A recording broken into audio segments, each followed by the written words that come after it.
Coach. What changed after that first quarter? Their physicality, their aggression.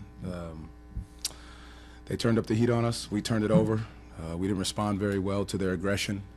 And that was not an Orlando Magic played basketball game. We were soft. We got punked, and it's not who we are. I know it's hard to assess. How much of it do you feel is mental, physical, combination of both during this recent stretch? I think in this moment it's mental. I think trying to find the stride of bringing guys back into the lineup, rotational pieces are very important to see. But again, it's a mental piece that you have to know how you belong on this court and how you have to play when you put that jersey on. We are an aggressive basketball team. We are a defensive team. We are a sharing the ball together team. Tonight we did not show that. And that's one thing. We'll watch the film, we'll look at it and understand the areas where we can improve. But that was not Orlando Magic basketball, and that we came out as a soft basketball team, and that's not us. Is there something specific defensively that you really feel is lacking compared to the way it was maybe earlier in the year? I think we just have to be the aggressor and not be the one that's reacting to everything happening on the court. I think teams have been comfortable in these moments. And I think our ability to make them uncomfortable from the start of the game to the finish is what we have to look at and be better at. Obviously, the growth of a team, sometimes they go through tough stretches. Do you feel like this group has that sort of mental capacity to be able to get past these tough moments? Absolutely.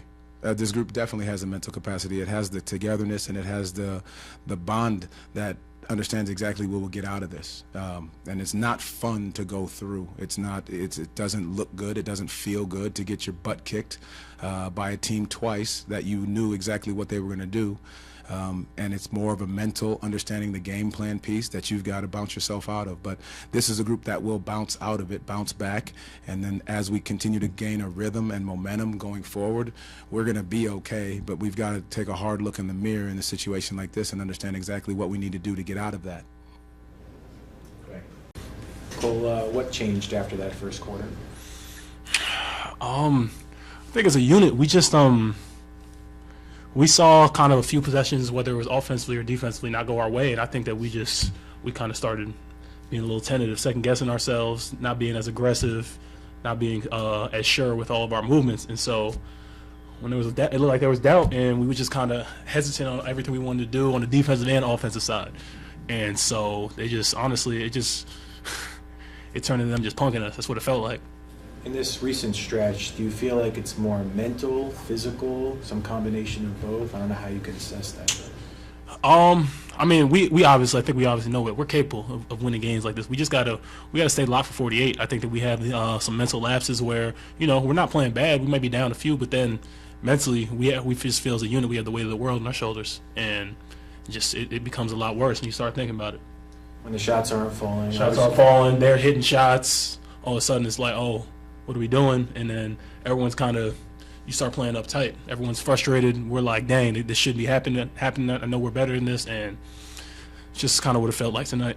What did Coach tell you in the locker room afterwards? It wasn't really much for us to say. We're gonna just talk about us. We're gonna watch it tomorrow and just learn from what we can and keep moving forward. Not let this linger. Not try to let this turn into several more games, because we got a heck of a road trip ahead of us, and so we gotta be ready for this next one in Utah. You've seen stretches where maybe the team wasn't performing at the level you want, then you guys turn it around, have a great stretch. Do you kind of foresee something like that happening? We're definitely capable.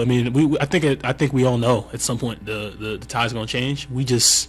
I think we all will be better off if that would happen sooner rather than later. So I think I'm confident in this group. We got a bunch of dudes who want it.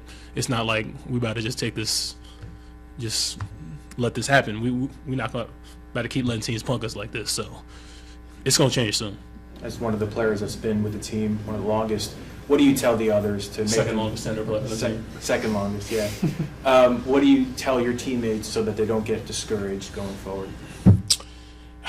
We just got to. I think everyone on the team, and it starts from the top, from P. Franz to the bottom. We got to, as a unit, we just got to stay confident and trust our work. I think a lot of the times, myself included too, we'll just, stuff start going the wrong way, and we'll start trying to defer to Franz, defer to P. And yeah, obviously they're great players, and they help us win a lot of games, and we'll continue to do that. but we got to make it easier for them at times. And I think that they carry so much of the weight, so much of the burden, that it becomes overwhelming for them sometimes. And we got to try to ease that burden for them as some of the supporting cast. Great.